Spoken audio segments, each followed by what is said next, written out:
नमस्कार.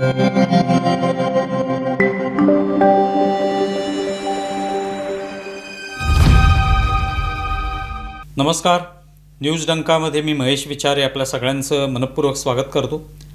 मित्रांनो, news डंकाचं YouTube channel आपण सबस्क्राईब केलं नसेल तर कृपया ते सबस्क्राईब करा, ज्यामुळे वेगवेगळ्या विषयांवरचे व्हिडिओ आपल्यापर्यंत येऊ शकतील. मित्रांनो, कॉक्रोच जनता पार्टीचं आंदोलन दिल्लीतल्या जंतर मंतर इथे पार पडलं आणि जे पहिलं उद्दिष्ट होतं त्यांचं, धर्मेंद्र प्रधान यांचा राजीनामा, तो राजीनामा घेतला गेला आणि त्यानंतर हे आंदोलन संपलं. जे त्या ठिकाणी जो काही जल्लोष झाला तो आपण पाहिला.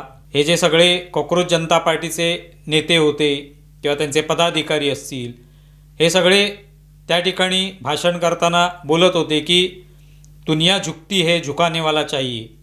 कारण त्यांची जी पहिली मागणी होती, प्रधान यांचा राजीनामा, तो घेण्यात आला आणि त्यामुळे एक मोठं यश त्यांना मिळालं. आणि त्यानंतर मग कॉक्रोच जनता पार्टी जी आहे त्याची चर्चा देशभरात सुरू झाली की विद्यार्थ्यांचा आवाज म्हणून या संघटनेकडे लोकांनी बघायला सुरुवात केली. विद्यार्थ्यांचे प्रश्न मांडणारी संघटना. आता या संघटनेचा जो एक पदाधिकारी आहे आशुतोष रांका, त्याने नुकतीच शेतकरी संघटनेच्या एक नेते आहेत राकेश टिकैत, आपल्या सगळ्यांना माहिती आहे, काही वर्षांपूर्वी जे भारतामध्ये शेतकरी आंदोलन झालं त्यामधले एक प्रमुख नेते, तर त्यांची नुकतीच भेट घेतली. म्हणजे त्यांची नुसती भेट घेतली नाही तर त्यांच्या संघटनेचा कार्यक्रम होता, त्या ठिकाणी हा आशुतोष रांका जो आहे तो तिकडे गेलेला होता आणि त्याचं भाषणसुद्धा तिथे झालं.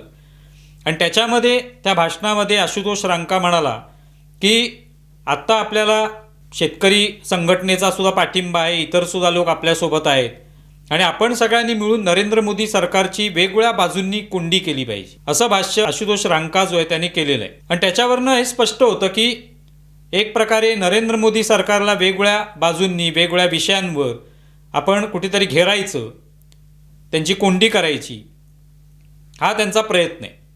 म्हणजे तो प्रयत्न असायला काहीच हरकत नाही. म्हणजे अनेक राजकीय उद्देशाने असलेल्या संघटना ज्या आहेत त्यांचा हा प्रयत्न असू शकतो आणि ते कोणत्याही पक्षाच्या विरुद्ध किंवा कोणत्याही सत्ताधारी पक्षाच्या विरुद्ध ते अशा पद्धतीने भूमिका घेऊ शकतात. त्यांची कोंडी करणं, त्यांना पराभूत करणं, त्रस्त करणं, जेणेकरून ते सत्तेतून उतरावेत आणि यांना जो कोणी व्यक्ती तिथे बसवायचा असेल, जो कोणता पक्ष हवा असेल त्याला संधी देणं किंवा स्वतःच सत्तेवर बसणं, असा उद्देश कोणाच्याही मनात असू शकतो. पण प्रत्यक्षामध्ये ही जी शेतकऱ्यांची संघटना आहे भारतीय किसान युनियन, त्यांचे जे प्रमुख आहेत राकेश टिकैत, यांना हा आशुतोष रांका जेव्हा भेटतो त्यानंतर आश्चर्य वाटतं की मुळात हे जे काही आंदोलन होतं कॉक्रोच जनता पार्टीचं, हे विद्यार्थ्यांसाठी होतं. देशामध्ये शिक्षणाच्या संदर्भातले खूप प्रश्न जे आहेत ते भिजत पडलेले आहेत, त्याविषयी कोणीच तोडगा काढत नाही. विद्यार्थ्यांना प्रचंड त्रास होतोय, विद्यार्थ्यांवर अन्याय होतोय, शिक्षण क्षेत्राची वाट लागलेली आहे, असे अनेक मुद्दे उपस्थित केले गेले. त्यामुळे हे आंदोलन जर विद्यार्थ्यांचं असेल तर विद्यार्थ्यांचे प्रश्न जे आहेत त्याविषयी बोललं पाहिजे. आणि ते प्रश्न अनेक आहेत. असं नाही की आत्ता हे जे आंदोलन झालं त्याच्यामुळे प्रधान यांचा राजीनामा झाल्यावर सगळे प्रश्न सुटले किंवा आणखी कोणाचा तरी राजीनामा झाला की प्रश्न सुटतील, असं अजिबात शक्य नाही. मुळात कुठल्या तरी शिक्षण मंत्र्याचा राजीनामा घेतल्याने प्रश्न सुटणारे नाहीत. त्यामुळे खरे प्रश्न जे आहेत ते सुटले पाहिजेत. पण तसा कोणता प्रयत्न झाला का? तर तसा झाल्याचं दिसलं नाही. कॉक्रोच जनता पार्टीच्या ज्या प्रमुख मागण्या होत्या त्यातली पहिली सगळ्यात मागणी कोणती होती का? शिक्षण क्षेत्रासंदर्भातली, किंवा पेपर फुटी होत आहे तर त्या संदर्भात काहीतरी कायदा करा, त्या संदर्भात काहीतरी एखादी समिती नेमा, आयोग नेमा आणि त्याच्यामध्ये सुधारणा करा. एकही पेपर फुटी होता कामा नये या दृष्टीने प्रयत्न करा. आम्हीसुद्धा त्या कमिटीमध्ये येऊ, आम्ही काही सूचना करू, असं काय होतं का? नाही. पहिली मागणी कोणती होती? ती राजकीय स्वरूपाची होती. ती म्हणजे धर्मेंद्र प्रधान यांचा राजीनामा. आणि त्यावरनं लक्षात येतं की आंदोलन जे आहे ते राजकीय स्वरूपाचं आहे, ते काय विद्यार्थ्यांचं आंदोलन नाही. आता ते ज्या भारतीय किसान युनियनच्या नेत्याला भेटायला गेले राकेश टिकैत, ही दाखवताना शेतकऱ्यांची संघटना दाखवतात, प्रत्यक्षात ती शेतकऱ्यांची संघटना नाही. ती सुद्धा अशा पद्धतीने आंदोलन करायचं, कुठल्या तरी सरकारची कोंडी करायची आणि त्या माध्यमातून एक प्रकारे अस्थिरता निर्माण करायची, सरकारबद्दल एक वातावरण तयार करायचं. ते वातावरण तयार करायला हरकत नाही, पण खऱ्या प्रश्नांवर तयार करायला पाहिजे. तर तसं न करता एक अराजक निर्माण करणं, अशांतता निर्माण करणं, हा उद्देश या सगळ्या शेतकरी संघटनेच्या माध्यमातून दाखवायचं शेतकरी संघटना आहे, पण कामं जे ते आंदोलन करून सरकार अस्थिर करणं. तर त्यांच्यासोबत जेव्हा कॉक्रोच जनता पार्टीचे नेते पदाधिकारी जातात तेव्हा लक्षात येतं की ही सुद्धा विद्यार्थी संघटना नाही, यांचा सुद्धा उद्देश हा राजकारण हाच आहे. आणि हाच तर्क मांडता येऊ शकतो. जर खरोखरच शिक्षणासाठी काहीतरी केलं असतं तरी विद्यार्थी संघटना म्हणून तिने काम केलं असतं. त्यांना कुठल्याही सरकारशी काही देणं घेणं नाही की अमुक या सरकारची कोंडी करूया, हे सरकार पाडूया. तुम्हाला जर खरोखरच शिक्षण क्षेत्रामध्ये सुधारणा करायची तर सरकारशी समन्वय ठेवून सरकारकडून काही गोष्टी करून घेणं, आपल्याकडून काही सूचना देणं, काही तोडगे काढणं, हे काहीच होताना दिसत नाही. त्यावरनं लक्षात येतं की जशी ही भारतीय किसान युनियन आहे, जी एक शेतकरी संघटना म्हणवली जाते, तशीच कॉक्रोच जनता पार्टी ही सुद्धा विद्यार्थ्यांची संघटना दाखवली जात असली तरी ती विद्यार्थ्यांची संघटना नाही हे स्पष्ट होतं. आणि त्यामुळे दोघं जण जे आहेत ते एकत्र आलेले आहेत. आणखी काही संघटना एकत्र येतील. आपण पाहिलं या आंदोलनामध्ये डाव्यांच्या अनेक संघटना त्याच्यामध्ये सामील झाल्या. काय संबंध होता त्यांचा काहीच संबंध नाही. त्यांनी कोणत्याही विद्यार्थ्यांच्या अनुषंगाने काही प्रश्न मांडले नाहीत. उलट नरेंद्र मोदींना शिव्या देणं हा कार्यक्रम आपण अगदी प्राधान्यक्रमाने त्या ठिकाणी पाहिला. अनेक विद्यार्थी इथे शिव्या देण्याचा कार्यक्रम करत होते. आता तुम्हाला एक व्हिडिओ आपण पाहूया जो अभिजीत दिपके याचा व्हिडिओ आहे. क्या घटिया लोग हो यार, क्या घटिया लोग हो. आपको तो पुलिस कहना मुझे पुलिस की बदनामी लगती है. वर्दी उतार दीजिए, आरएसएस की चड्डी पहन लीजिए, वो ज्यादा सूट करेगी आपके ऊपर. सरकार ये बात समझ ले, सरकार की भी भलाई इसी में है. जल्दी से जल्दी धर्मेंद्र प्रधान का इस्तीफा ले ले.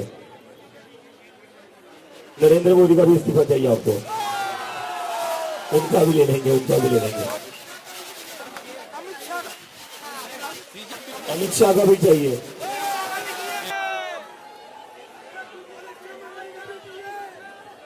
कोई बात नहीं, एक ही चाय की टपरी फिर से खुलवा देंगे, उसके बगल में दूसरे का समोसे का ठेला खुलवा देंगे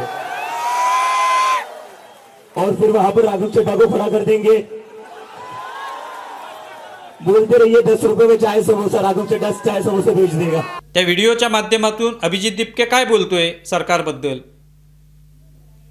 अभिजीत दिपकेने काय सांगितलं की तुम्हाला नरेंद्र मोदींचा राजीनामा हवाय का, तुम्हाला अमित शहाचा राजीनामा हवाय का, तर आपण करून घेऊ तो राजीनामा. मग त्यांना आपण चहा विकण्यासाठी, समोसे विकण्यासाठी बसवू, असं विधान अभिजीत दिपके करतोय. म्हणजे यावरनं लक्षात येतं की या आंदोलनातल्या नेत्यांच्या मनामध्ये कशा पद्धतीची भावना आहे. त्यांना प्रश्न सोडवायचे नाहीत. त्यांच्या दृष्टीने नरेंद्र मोदींनी राजीनामा देणं, अमित शहांनी राजीनामा देणं किंवा आणखी कोणी राजीनामा देणं किंवा एकूणच सरकारनेच राजीनामा देणं हा त्यांच्या दृष्टीने महत्त्वाचा प्रश्न आहे, महत्त्वाचा मुद्दा आहे. आणि म्हणूनच त्यांनी आंदोलन केलेलं आहे. दाखवताना विद्यार्थ्यांचे प्रश्न आहेत. सौरव दास त्याला सुद्धा एका मुलाखतीत विचारण्यात आलं की ज्या काही शिव्या दिल्या जात होत्या आंदोलनात ते पटतं का तुम्हाला, त्यांच्यावर जर कारवाई होत असेल, त्यांचे सगळ्या पोस्ट डिलीट केल्या जात असतील आणि त्यांना शोधून त्यांच्यावर कारवाई केली जात असेल ते योग्य आहे का. तर तो म्हणतो नरेंद्र मोदी काय देव नाही आहेत. या शिव्या किंवा जे काही चेष्टा केली जाते, थट्टा उडवली जाते ती स्वीकारायला पाहिजे. प्रत्यक्षात ती थट्टा होती का किंवा नुसते विनोद होते का, तर नाही, त्या शिव्या होत्या. अत्यंत घाणेरड्या, अत्यंत असभ्य भाषेचा वापर त्या ठिकाणी केला गेला होता. पण ते काही स्वीकारायला तयार नाही कॉक्रोच जनता पार्टी. यावरनं लक्षात येतं की हे फक्त एक टार्गेट नरेंद्र मोदींना करणं किंवा सरकारला करणं, आणि ते सुद्धा उद्देश दुसरा दाखवायचा, प्रत्यक्षात टार्गेट करणं हा उद्देश आहे, हे लक्षात येतं. त्यामुळे या दोन्ही संघटना एकत्र आल्या त्याच्यामागचं कारण विद्यार्थ्यांचं हित, शेतकऱ्यांचं हित असं अजिबात नाही आहे. फक्त हित काय तर राजकारण करणं. त्या माध्यमातून सरकार पाडता येतं का, सरकारचा कोणाचा राजीनामा घेता येतो का, हा उद्देश त्याच्यामागे दिसून येतो. आणि यासाठी कोणती ना कोणती तरी निवडणूक आवश्यक असते. आता तर तुम्ही म्हणाल की आता लोकसभेची निवडणूकच नाही आहे, ती 2029ला आहे, मग आत्ता हे सगळं आंदोलन करण्यामागे राजकारण कशाला असेल. पण तसं नाही. मला असा या ठिकाणी तर्क मांडावा असं वाटतो. 2027ला उत्तर प्रदेशची निवडणूक आहे. उत्तर प्रदेश हे एक महत्त्वाचं राज्य आहे देशामधलं. ते महत्त्वाचं कशासाठी की केवळ ते एक मोठं राज्य नाही आहे, तर या राज्यामध्ये सर्वाधिक लोकसभेचे खासदार निवडून येतात. म्हणजे हे राज्य किती महत्त्वाचं आहे ते पहा. म्हणजे राजकारणाचा जो मार्ग असतो, देशाच्या राजकारणाचा मार्ग हा उत्तर प्रदेशातून जातो. सियासत का मार्ग जो है वो उत्तर प्रदेश से जाता है असं म्हटलं जातं. याचं कारण काय, तर त्याच्यातून अनेक खासदार निवडून येतात आणि त्यावर केंद्र सरकार तयार होत असतं. बाकीच्या राज्यांमध्ये कमी आहे संख्या खासदारांची. उत्तर प्रदेशमध्ये जवळपास 80 खासदार निवडून येतात आणि हे डिलिमिटेशन बिल झालं तर आणखी त्याच्यामध्ये वाढ होणार आहे. तर त्यामुळे उत्तर प्रदेशमधून राजकारणाचा किंवा सत्तेचा मार्ग जात असल्यामुळे त्या ठिकाणी आता ही तोफ जी आहे ती वळण्याचा प्रयत्न निश्चितच होत असणार. म्हणूनच कोकरोच जनता पार्टी आणि शेतकरी संघटना एकत्र आलेली आहेत की आता तिकडे काहीतरी आपल्याला करता येईल का, विद्यार्थ्यांना उकसवता येईल का, शेतकऱ्यांचे प्रश्न दाखवून तिथे काहीतरी अशा पद्धतीने अशांतता निर्माण करता येईल का. तुम्ही पाहिलं असेल शेतकरी आंदोलन सुद्धा झालं त्यावेळेला सुद्धा हे शेतकरी त्याच्यात जे काही होते ते केवळ उत्तर प्रदेश, हरियाणा, पंजाब इकडचे शेतकरी होते. देशभरातले शेतकरी तिकडे गेले नव्हते. दाखवताना असं होतं की संपूर्ण देशभरातला शेतकरी एकत्र आलेला आहे, असं काही नव्हतं.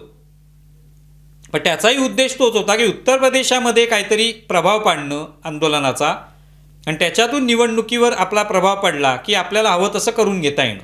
महाराष्ट्रात नाही का इथे मनोज जरांगे यांनी मराठा आरक्षणाचा मुद्दा उपस्थित केला. त्याच्या मागे या पुढच्या होणाऱ्या निवडणुकाच होत्या. लोकसभेची निवडणूक होती, विधानसभेची होती. त्या दृष्टीनेच आंदोलन करण्यात आलं. अर्थात त्याचा काही फायदा झाला नाही. तसंच शेतकरी आंदोलन झालं होतं आणि आता 2027ला जी उत्तर प्रदेशची निवडणूक होणार आहे त्याच्यावर प्रभाव पाडता येईल का. आत्ता ज्या आपण दिल्लीत तोफा डागल्या तशाच त्या उत्तर प्रदेशमध्ये जाऊन डागता येतील का. तिथे जाऊन शेतकऱ्यांच्या प्रश्नावर किंवा विद्यार्थ्यांच्या प्रश्नावर आंदोलन उभारता येईल आणि मग योगी आदित्यनाथ सरकार जे ते पाडता येईल का आणि तिथे मग आपल्याला आणखी कोणाचं सरकार स्थापन करता येईल का, जेणेकरून केंद्रामधलं सरकार जे ते डळमळीत होईल असाच प्रयत्न आहे. कारण 2027ला काहीतरी प्रभाव पडला तर त्याचा निश्चितपणे फायदा 2029च्या लोकसभा निवडणुकीत होईल असा अंदाज असेल. या दृष्टीने तयारी चालू असू शकते. त्यामुळे आत्ता या सगळ्या कॉक्रोचेसची, या कॉक्रोच जनता पार्टी नावाची जी काही मोहीम आहे त्याची वाटचाली उत्तर प्रदेशच्या दिशेने सुरू आहे आणि त्यासाठीच पहिला टप्पा जो होता तो या शेतकरी संघटनेची झालेली भेट. भारतीय किसान युनियन, राकेश टिकेत. ते राकेश टिकेत हे काय यांचं काय राजकारणामधली महत्त्वाकांक्षा नाही. सरकार पाडणं, सरकारला त्रस्त करणं आणि त्या माध्यमातून त्या ठिकाणी सरकारमध्ये बदल घडवून आणणं हाच उद्देश असतो आणि यासाठी व्यवस्थित सगळ्यांना फंडिंग होत असतं. त्याशिवाय अशी आंदोलनं उभी राहत नाहीत, इतक्या संख्येने लोक येत नाहीत, त्यांच्या खाण्यापिण्याची व्यवस्था होत नाही. तेव्हा पुढचा जो टप्पा आहे तो उत्तर प्रदेशची निवडणूक आहे असं म्हणता येऊ शकतं आणि त्या दृष्टीनेच ही झालेली भेट आहे. तुम्हाला या संदर्भात काय वाटतंय जरूर कळवा. आमचा व्हिडिओ जास्तीत जास्त लाईक करा, शेअर करा आणि आमचे यूट्यूब चॅनल सबस्क्राईब करा. धन्यवाद.